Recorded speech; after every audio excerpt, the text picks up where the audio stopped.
तो सबसे पहले हम एक बार समझने का प्रयास करेंगे कि निबंध है क्या वास्तव में, निबंध किसे कहते हैं। यदि हम परिभाषित करना चाहें निबंध को, तो देखिए निबंध का मतलब है एक तरीके से अंग्रेजी का एक शब्द है एसे, जो आपका इसका एसे आपका बना हुआ है फ्रेंच शब्द इसोई से, ESSOI, इसोई से आपका ये बना हुआ है, इसी से एसे आपका निकला है, जिसका मतलब होता है प्रयास करना, प्रैक्टिस करना। लेकिन हिंदी में निबंध का मतलब है बिना किसी बंधन के, जो किसी बंधन के ना हो। लेकिन क्या वास्तव में निबंध किसी बंधन के होता है? मतलब आपके विचार क्या है, बंधे हुए विचार नहीं। आपको एक टॉपिक दिया जाता है और उसमें आपको सोचने के लिए आपको क्या कर दिया जाता है। देखो निबंध ही एकमात्र सब्जेक्ट है जिसमें आप सोच सकते हो, अपनी रचनात्मकता दिखा सकते हो, अपनी मौलिकता दिखा सकते हो। कोई रटा रटाया लिखने की आवश्यकता नहीं है, ठीक है। तो निबंध का हिंदी में मतलब होता है बिना किसी बंधन के, जो विचार आपके होते हैं उनको जब आप लेखबद्ध करते हैं तो वही निबंध है आपका, ठीक है। और साहित्य की एक विधा के रूप में आपको दिखाया जाता है, जिसमें कोई भी विषय आप उठाते हैं बहुत तर्कपूर्ण तरीके से, रोचक तरीके से आप उसको लिखने का प्रयास करते हैं। तो निबंध वास्तव में है क्या? क्या निबंध ऐसा एक मुक्त चिंतन निबंध है, या फिर निबंध नियमों में बनी हुई एक गद्य रचना है? तो यदि वास्तव में देखा जाए तो निबंध का मतलब तो एक मुक्त रचना है कि जो किसी बंधन के हो। लेकिन यदि हम व्यवहारिक तौर पे देखें तो निबंध एक नियमों से बनी हुई एक गद्य रचना है, जिसके अंतर्गत हम अपने विचारों को सारगर्भित तरीके से, तर्कपूर्ण तरीके से, क्रमबद्ध तरीके से क्या करते हैं, बांधने का प्रयास करते हैं। तो ये एक नियमों में बंधी हुई संरचना है, जिसके हम हर भाग, हर हिस्से पे उसको उसके आवश्यकता के अनुसार, प्रस्तावना लिखनी है तो हमें पता है कि प्रस्तावना इसी तरीके से लिखनी है, उपसंहार है तो उपसंहार में ये लिखना है। तो इंट्रोडक्शन को हम उपसंहार की जगह पे नहीं लिख सकते, उपसंहार को हम प्रस्तावना की जगह पे नहीं लिख सकते। तो फिर तो ये नियमों से ही बंधा हुआ है, कुछ ना कुछ रूल्स इसको लेकर के भी है, ठीक है। तो पहले एक बार समझिए निबंध है क्या, लिख भी लो साथ साथ, लिखिए। निबंध शब्द का अर्थ है बिना किसी बंधन के। निबंध शब्द का अर्थ है बिना किसी बंधन के, बिना किसी बंधन के।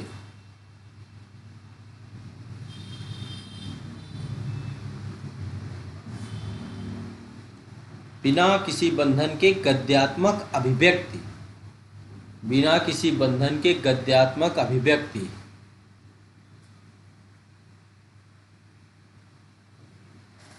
गद्यात्मक अभिव्यक्ति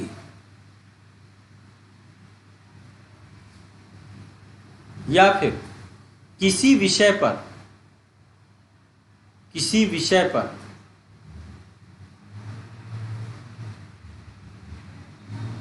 किसी विषय पर एक मौलिक चिंतन, एक मौलिक चिंतन को लेखबद्ध करना, मौलिक चिंतन को लेखबद्ध करना।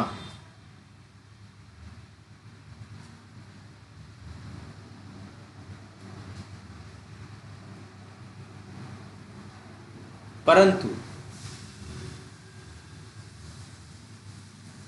व्यवहारिक धरातल पर नियमों से बंधी हुई गद्य रचना या लेख को ही निबंध कहा जाता है। व्यवहारिक धरातल पर नियमों से बंधी हुई गद्य रचना या लेख को निबंध कहा जाता है।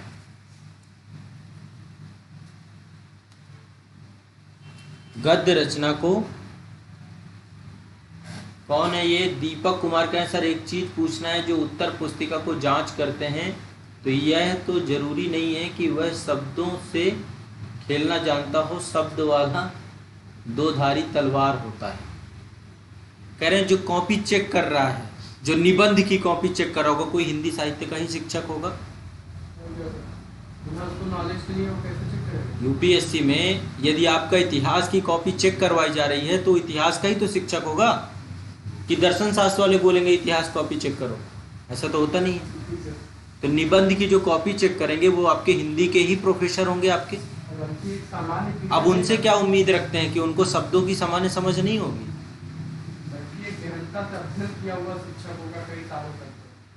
सब 60 साल से ऊपर, ये मान के चलिए। इससे कम एक्सपीरियंस नहीं होता यूपीएससी की कॉपी चेक करना या पीसीएस की कॉपी चेक करना। साधारण और ये सब छोटी मोटी यूनिवर्सिटी के टीचर्स भी नहीं चेक करते हैं। यदि टीचर्स भी होंगे तो इंडिया की टॉप यूनिवर्सिटीज़ के शिक्षक होते हैं वो, समझ रहे हैं, वो पीएचडी किया होता है फिर वहाँ तक पहुँचता है। और एक प्रोफेसर की लाइफ तक पहुँचना बहुत लंबा काम होता है। कहाँ से स्टार्ट करता है, तो कम से कम 15-20 साल का एक्सपीरियंस पर्सन होगा। शब्द दुधारी नहीं है। आपका वोकैबुलरी कमज़ोर है, इसलिए आप अपने उत्तर को प्रभावकारी नहीं बना पाते हैं। आपका बोलना प्रभावकारी नहीं है, तो इसलिए आपको अपनी वोकैबुलरी में काम करना है। ये मत सोचिए कि वहाँ पे सब ऐसे ही बैठे हुए हैं। ठीक है, वहाँ पे बहुत समझदार व्यक्ति बैठे हुए हैं, ध्यान रखिएगा। प्रमोद कुमार वर्मा जी कह रहे हैं सर मैं अपने स्कूल में करवाऊंगा ब्रेन स्टॉर्मिंग। हाँ बिल्कुल, जो शिक्षक वर्ग यहाँ पे जुड़ा हुआ है, जो कुछ आप लोग थोड़ा बहुत सीखते हो तो आप इसको अप्लाई कर सकते हो जहाँ आप पढ़ा रहे हैं या कुछ भी कर रहे हैं। अच्छा होगा, बच्चों को बेनिफिट मिलेगा। ठीक है, तो आगे लिखिए, कहाँ पे है? नियमों से बंधी हुई गद्य रचना जो सारगर्भित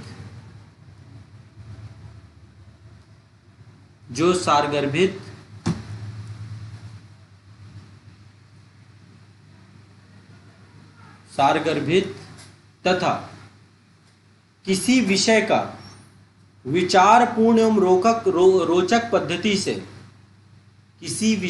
विचारपूर्ण एवं रोचक पद्धति से सुसंबद्ध एवं तर्कपूर्ण प्रतिपादन किया जाता है। किसी विषय का विचारपूर्ण एवं रोचक पद्धति से सुसंबद्ध एवं तर्कपूर्ण प्रतिपादन किया जाता है।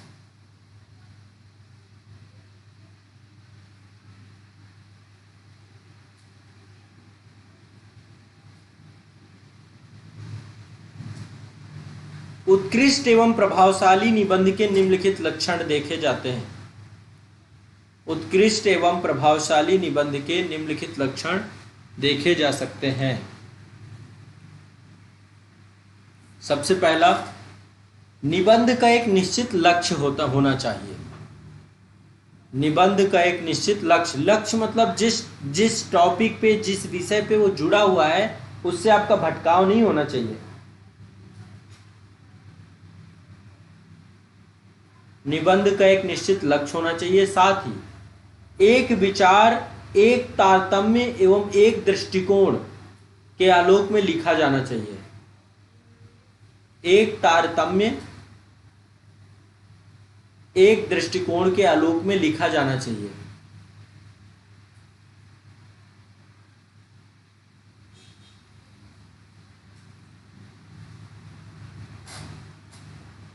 लिखा जाना चाहिए। निबंध की आत्म अभिव्यक्ति ही, दूसरा पॉइंट, निबंध की आत्म अभिव्यक्ति ही निबंध की प्रमुख विशेषता है। निबंध की आत्म अभिव्यक्ति ही निबंध की प्रमुख विशेषता है। इस तरह निबंध आत्म अभिव्यक्ति मतलब आपकी अभिव्यक्ति होनी चाहिए, पूर्वाग्रह ग्रहित नहीं होनी चाहिए कि आप पूर्वाग्रह से पहले से ही, मान लीजिए कोई विषय है और उसमें आपने पहले से परसेप्शन बना रखा है, तो आत्म अभिव्यक्ति होनी चाहिए। इस तरह निबंध पूर्वाग्रह मुक्त होना चाहिए। इस तरह निबंध पूर्वाग्रह मुक्त होना चाहिए।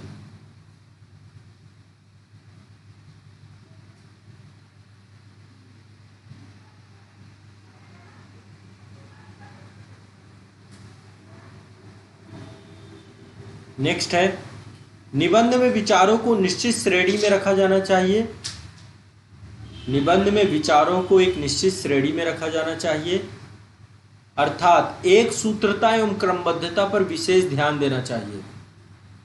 एक सूत्रता एवं क्रमबद्धता पर विशेष ध्यान देना चाहिए। एक साथ जुड़ा हुआ होना चाहिए, है ना, अलग अलग नहीं दिखने चाहिए आपके विचार। एक पैराग्राफ का दूसरे पैराग्राफ के साथ जुड़ाव होना बहुत जरूरी है।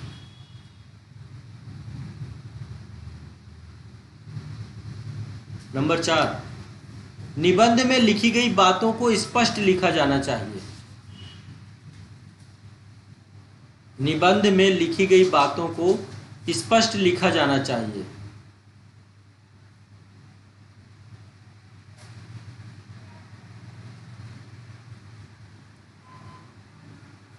अर्थात दृष्टिकोण स्पष्ट होना चाहिए। अर्थात दृष्टिकोण स्पष्ट होना चाहिए। साथ ही इस बात का भी ध्यान रखा जाना चाहिए, साथ ही इस बात का भी ध्यान रखा जाना चाहिए कि निबंध के प्रत्येक विचार चिंतन एवं भाव, निबंध के प्रत्येक विचार चिंतन एवं भाव, प्रत्येक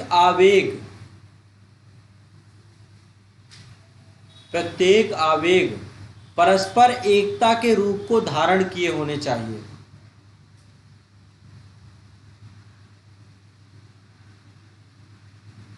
नंबर 5, निबंध में विचारों से स्पष्ट झलकना चाहिए कि उसमें मौलिकता है। मौलिकता मतलब ऐसा ना हो कि रटा रटाया निबंध आप लिखो, थोड़ा सा एक मौलिक चिंतन होना चाहिए, उसमें आपका खुद का कुछ इनपुट होना चाहिए, वो अलग से ही झलकेगा। निबंध के विचारों में से स्पष्ट होना चाहिए कि उसमें मौलिकता हो तथा आपके खुद के अनुभव शामिल हो, आपके खुद के अनुभव शामिल हो। मैंने आपको एक चीज बताई थी कि आपको थोड़ा सुझाव, जब आप खुद के सुझाव देते हैं तो रचनात्मक होते हैं, सृजनात्मक होते हैं, है ना। उसमें मौलिकता हो तथा उसमें आपके अनुभव शामिल होना चाहिए। किसी के विचारों या आदर्शों का अंधानुकरण, किसी के विचारों या आदर्शों का अंधानुकरण निबंध में प्रभावहीनता पैदा करता है। किसी के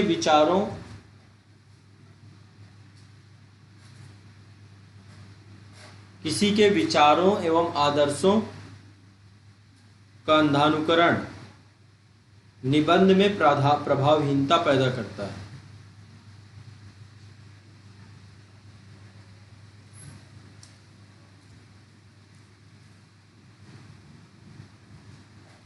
हेडिंग डालिए निबंध का वर्गीकरण। अब ये प्रैक्टिकल तौर पे आप तब समझोगे जब आप लिखोगे, है ना। ये तो सिर्फ बातें हैं, आपको 4 बातें समझ में आ गई। अब आपको जब लिखना, जब प्रैक्टिकली आप लिखोगे तब इसके चैलेंज से आप अपने आप को समझ पाओगे कि इसका चैलेंज क्या है और कैसे इसको मैनेज करना है। निबंध का वर्गीकरण लिखिए। शैली, रूप व विषय वस्तु के आधार पर निबंध कई प्रकार के होते हैं।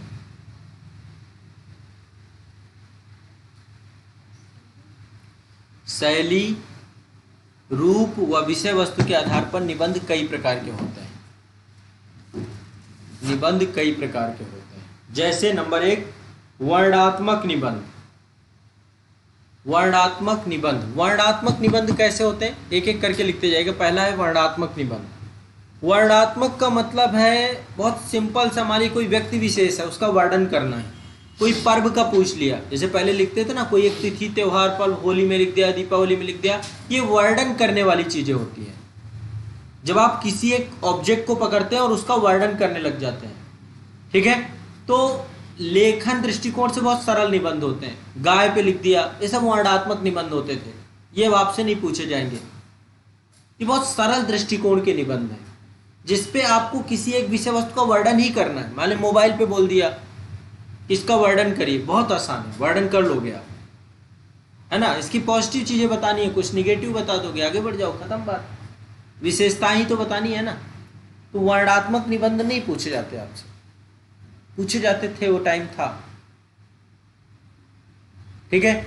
लिख चुके आप उसे, वर्णनात्मक निबंध। आप कैसे निबंध लिखोगे आगे मैं बताऊंगा। लिखिए। देखो वैसे तो 2 कैटेगरी में बांटते हैं, मूर्त और अमूर्त। अमूर्त मतलब एक तरीके से दार्शनिक निबंध, जो अभिप्रेरणा से जुड़े हुए हो। नहीं, जैसे यूपीएससी में इस बार पूछा था ना कि एक ही नदी में आप 2 बार नहीं उतर सकते हैं, है ना। हाँ वही बात है, दोबारा नहीं उतर सकते। तो एक ही नदी में आप दोबारा नहीं उतर सकते हैं। अब ये एक तरीके का ये दार्शनिक निबंध है, अमूर्त निबंध है। यहाँ पे आपकी समझ क्या होनी चाहिए, तब आप इसे लिख पाएंगे। आपके पास उदाहरण है क्या इतने? क्या इसमें मौलिकता ला पाओगे आप? सभी पक्षों को, सभी आयामों को आपको समझना चाहिए। तो वर्णनात्मक निबंध सबसे आसान होते हैं, इनके बारे में 2 बातें लिख लो। इस प्रकार के निबंध, इस प्रकार के निबंधों में विषय वस्तु का सामान्य वर्णन होता है। इस प्रकार के निबंधों में विषय वस्तु का सामान्य वर्णन होता है। ये लेखन दृष्टि से सरल होते हैं।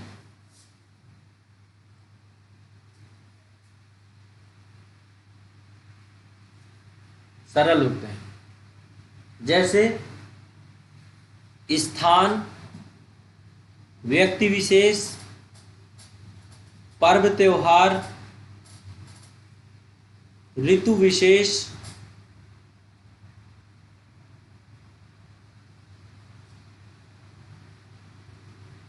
पर्व त्योहार, व्यक्ति विशेष, ऋतु विशेष इत्यादि पर आधारित निबंध इसी श्रेणी में आते हैं।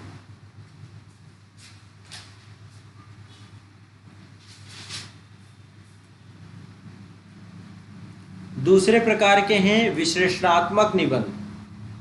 देखो, विश्लेषणात्मक निबंध में आपको क्या करना होता है? तथ्य होते हैं, पहले तो फैक्ट देने होते हैं और तथ्यों के आधार पे आप विश्लेषण करते हैं किसी भी चीज का।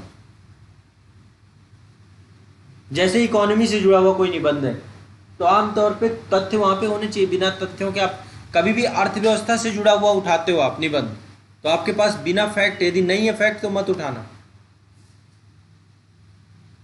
ठीक है।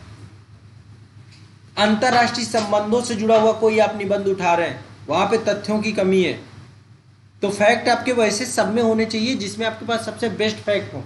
आप ऐसे ही निबंध लिखने का प्रयास करिए। तो लिखिए विश्लेषणात्मक। इसके ऐसे निबंधों में विषय वस्तु का विश्लेषण एवं विवरण होता है। ऐसे निबंधों में विषय वस्तु का विश्लेषण एवं विवरण होता है। इन्हें विवरणात्मक निबंध भी कहा जाता है। इन ऐसे निबंधों में विषय वस्तु का विश्लेषणात्मक विवरण होता है। इन्हें विवरणात्मक निबंध भी कहा जाता है।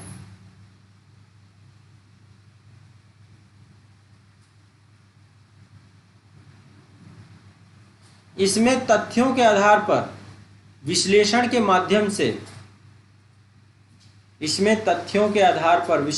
माध्यम से ज्ञानवर्धन पर जोर दिया जाता है।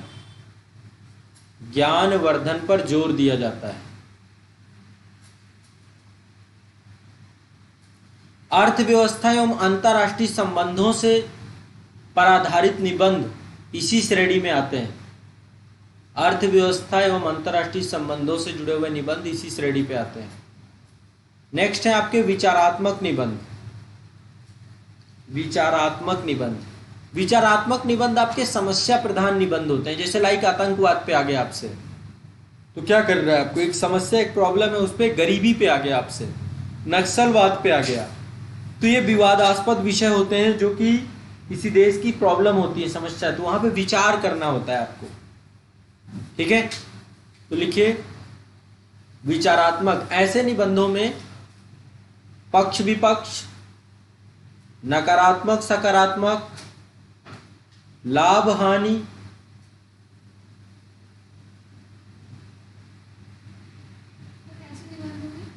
ऐसे निबंधों की विषय वस्तु में पक्ष विपक्ष, नकारात्मक सकारात्मक, लाभ हानि इत्यादि का वर्णन होता है।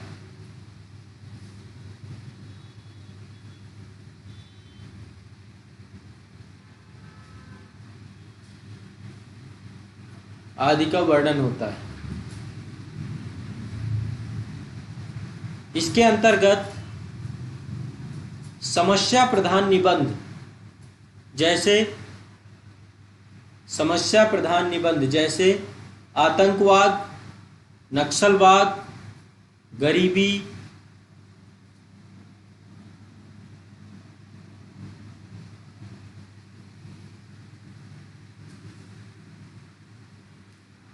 बेरोजगारी,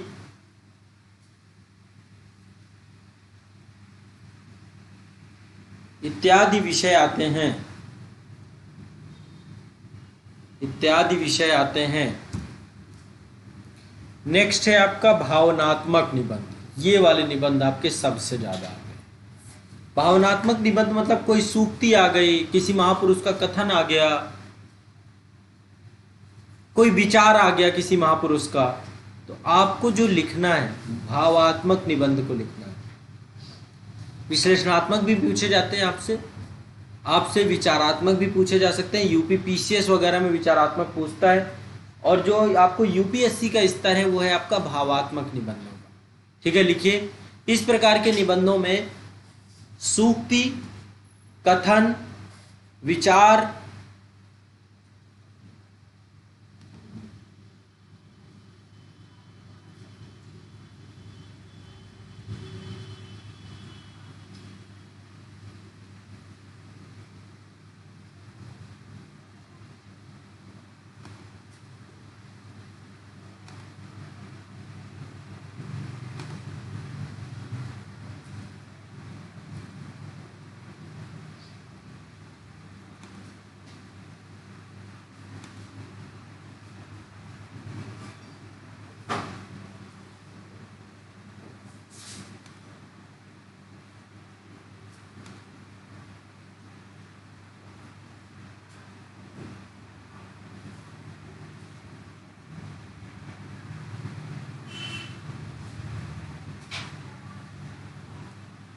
दीपक कुमार जी अभी प्रतीक्षा करिए, ये टॉपिक पे जब मैं आऊँगा तब फिर आपको, पहले धीरे धीरे समझते चले जाओ, एक साथ मत आओ। भावनात्मक में लिखिए, ये निबंध किसी सूक्ति, किसी कथन, विचार आदि विषय वस्तुओं पर लिखे गए, आदि विषय वस्तुओं पर लिखे जाते हैं।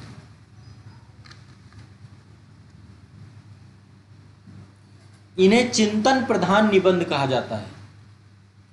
इन्हें चिंतन प्रधान निबंध कहा जाता है, क्योंकि लेखक अपने ज्ञान एवं अनुभव के आधार पर, लेखक अपने ज्ञान एवं अनुभव के आधार पर विषय वस्तु के बारे में चिंतन कर, विषय वस्तु के बारे में चिंतन कर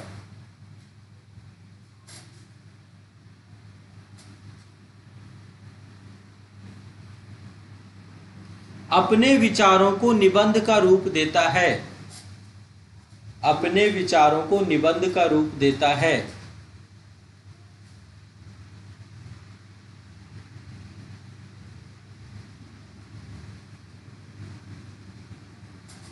इसके साथ ही इसमें कल्पना प्रधान निबंध भी आते हैं, इसके साथ ही इसमें कल्पना प्रधान निबंध भी आते हैं। ठीक है, आज के लिए अभी इतना ही रखेंगे। कल अभी निबंध के और भी रूप हैं, उन सबको समझेंगे, और फिर इसके बाद कल्पना प्रधान निबंध भी आते हैं। कल्पना मतलब एक तरीके से आपकी इमेजिनेशन से जुड़े हुए निबंध, है ना। जैसे मान लीजिए आपसे बोल दिया जाए कि यदि आप भारत के प्रधानमंत्री होते तो क्या करते। ठीक है, तो यहाँ पे आपको अपने विचारों के बारे में क्या करना है। अब आपको यहाँ पे आपका खुद का चिंतन है कि आप यदि इस देश के लीडर बना दिए जाएं, आपको लीड करने के लिए दे दिया जाए। केस स्टडी में यही तो होता है, आपको तुरंत ही कोई अधिकारी बना देते हैं 2 सेकंड में। अब फिर वो देखते हैं कि ये क्या लेगा डिसीजन यहाँ पे, है ना। तो इस तरीके के निबंध अपने आप में आपको बहुत संतुलित रहना चाहिए। एक चीज दिमाग में बैठा लो, प्रो कॉन्स्टिट्यूशनल। कभी भी आपसे पूछे आप प्रधानमंत्री होगे तो क्या करोगे, राष्ट्रपति बन गए तो क्या करोगे, जो संविधान कहता है। संविधान के लक्ष्य क्या है, सेकुलर स्टेट संविधान कहता है। संविधान का लक्ष्य क्या है, सामाजिक न्याय, सोशल जस्टिस इस्टेब्लिश करना। समाज का लक्ष्य क्या है, जो भी संविधान के लक्ष्य है, जाति पात छुआछूत ये सब समाप्त करना, शिक्षा को बढ़ावा देना, सब तक शिक्षा पहुंचाना, शिक्षा का राइट उपलब्ध कराना, लोकतांत्रिक संस्थाओं को मजबूत करना। हाँ, बहुत सारे जितने भी संवैधानिक लक्ष्य हैं, यदि आप उनको आत्मसात कर लो, समझ जाओ, आप कहीं से भी कोई भी पूछे आप उन्हें बताओ, समझ लो। और सारा और संविधान का लक्ष्य क्या है, लोक कल्याणकारी राज्य की स्थापना करना, जो जनता के प्रति जवाबदेह होना चाहिए। आपको कुछ नहीं बताना है कि भाई मैं बन जाऊंगा तो मैं, अरे आपको सिर्फ आपके पास बना बनाया फॉर्मेट दे गए संविधान निर्माता कि ये करना है आपको। ये आपका काम है, ये पकड़िए। फिर आपसे कोई पूछ ले कि भारत की इस समय सबसे बड़ी प्रॉब्लम आपको क्या लगती है, अब आपने कभी चिंतन ही नहीं किया कि यार हमारे देश की सबसे बड़ी प्रॉब्लम क्या है। ठीक है, अब आप इस चीज को बैठ के सोचिए कि हमारे देश की सबसे बड़ी प्रॉब्लम क्या है। आप बोल दोगे सर जनसंख्या सबसे ज्यादा प्रॉब्लम है, ये तो रोना रोना हो गया। ये समाधान, जनसंख्या ठीक है, जनसंख्या बढ़ गई है तो फिर एक एक तरफ से निपटाना समाधान है क्या? भारत की सबसे बड़ी प्रॉब्लम क्या है यदि मेरे नजरिए से देखें तो भ्रष्टाचार। कुछ भी नहीं, सरकारी कार्यालयों में अधिकारी काम करने लग जाएं, देखो कितना टाइम लगता है चीजों को बदलने में। भ्रष्टाचार से ज्यादा बड़ी प्रॉब्लम हमारे देश की कुछ है ही नहीं। ये समाप्त हो जाए, सब चीजों का समाधान, यही तो है, प्रॉब्लम नहीं है। जो काम दिया गया आपको, जो जिम्मेदारी आपको संविधान ने दी है, उसको आप ईमानदारी से लागू करिए। और यदि ईमानदारी से नहीं लागू करें तो भ्रष्टाचार में आप संलिप्त हैं। बहुत बड़े लेवल का भ्रष्टाचार है। आप तो शायद हो सकता है कि कभी दो तरीके के लोग हैं भारत में, एक तो भ्रष्टाचार करते हैं, दूसरा भ्रष्टाचार के शिकार बनते हैं। हो सकता है आप भ्रष्टाचारी ना हो लेकिन आप भ्रष्टाचार के शिकार बन चुके हो, हिस्सा बन चुके हो आप उसके। कब शिकार बनते हैं? बने कहीं दिया है क्या? पहले जाते थे आय निवास जाति प्रमाण पत्र, तब तो सारा डिजिटल कर दिया इन्होंने। 10-10 20-20 रुपए तक देना पड़ता था, है ना। लाइनों में लग जाइए, बाईपास करना। यहाँ पे तो हॉस्पिटल्स हैं, मैंने देखा है क्या स्थिति है सरकारी अस्पतालों में, वहाँ भी बैठे हुए दलाल। यूनिवर्सिटियों में जाइए, आपकी डिग्री खराब कर दी गई, सब कुछ कर दी गई, डिटेन कर दिया, वहाँ पे 400-500 दीजिए, दलाल तुरंत बना देंगे नहीं खिड़की में। एक्चुअली क्या है, लोगों के पास समय नहीं है, तो आप क्या कर रहे हो, समय खरीदने के लिए पैसे का माध्यम प्रयोग कर रहे हो। या तो फिर आप उस प्रोसेस में इंटर कर जाइए, उसमें साल 2 साल 3 साल लग सकता है, ठीक है। और या तो बाईपास कर लीजिए। तो जो बाईपास पद्धति पैदा हुई है वहीं पे भ्रष्टाचार है। भ्रष्टाचार की दूसरा माध्यम है अपने पास, आओ पहले तुम्हारा करवा देता हूं, है ना। तो भावना प्रधान निबंध जो है आपके सबसे महत्वपूर्ण है, इन्हीं को लिखना सीखना है आपको कि कैसे आपको जो है किसी एक पर्टिकुलर कथन आपको दे दिया जाएगा और उस कथन को पहले समझना और समझ करके फिर उसको लिखना। हमें वर्णात्मक निबंधों से कोई लेन देना नहीं है। विश्लेषणात्मक निबंध, विचारात्मक निबंध भी बहुत कम आपसे पूछे जा रहे हैं अब, कि कोई एक प्रॉब्लम दे दिया उस पर विचार करना है आपको, है ना। अब ज़्यादातर जो निबंध आ रहे हैं भावात्मक निबंध, लेकिन पीसीएस वगैरह में वही स्थिति है। पीसीएस तो विचारात्मक ज़्यादा देते हैं, एग्रीकल्चर की प्रॉब्लम्स क्या हैं, अर्थव्यवस्था की प्रॉब्लम्स क्या हैं, प्रॉब्लम रिलेटेड जितने भी हैं, ठीक है। चलिए कोई नहीं, आज के लिए इतना रखते हैं। नेक्स्ट क्लास में मैं आगे का आपको पढ़ाऊँगा।